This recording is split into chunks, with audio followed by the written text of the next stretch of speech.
And speaking of degrees, let's take another look at our forecast. We're trying to warm things up from the cold, foggy morning. Hey, those blue skies, Erin, that's looking much better finally. Absolutely. And Carolyn, can I tell you a little secret?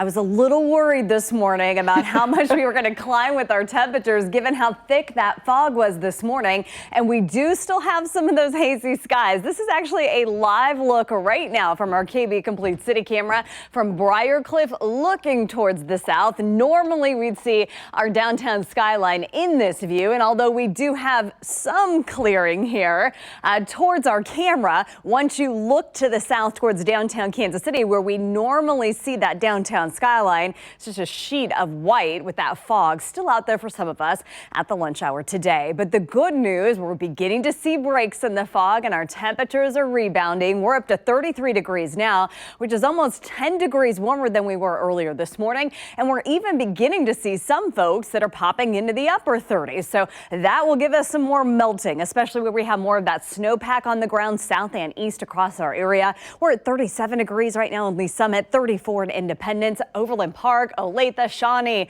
all flirting with that freezing mark at the lunch hour today. Now, I think we'll peak here in the lower to middle 40s in terms of temperatures, then hour by hour as we're heading into your evening plans tonight.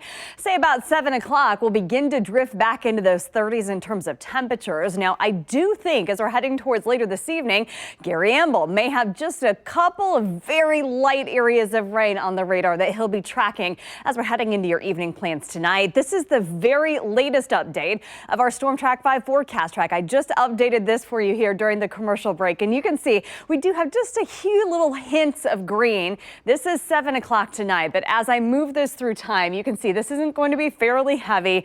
The majority of this, I think, will come in the form of drizzle, cloud cover, and sprinkles.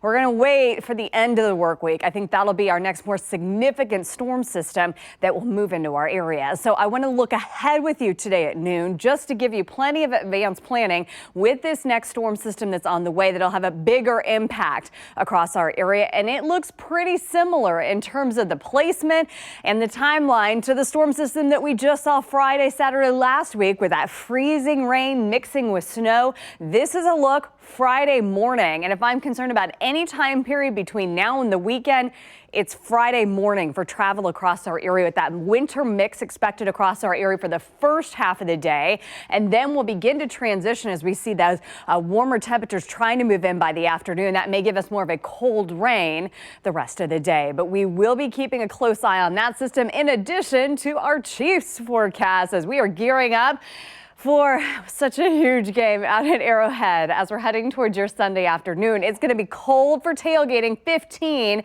by the fourth quarter, hopefully with another victory, Carolyn. We're in the 30s. Here's a look at your Storm Track 5 Security Bank 7-day forecast. Again, this is the day we're keeping an eye on Friday. We have posted a weather alert here at KCTV 5 ahead, looking and keeping an eye on that next storm. Over to you. Oh boy, another one, huh? All right, thank you, Erin.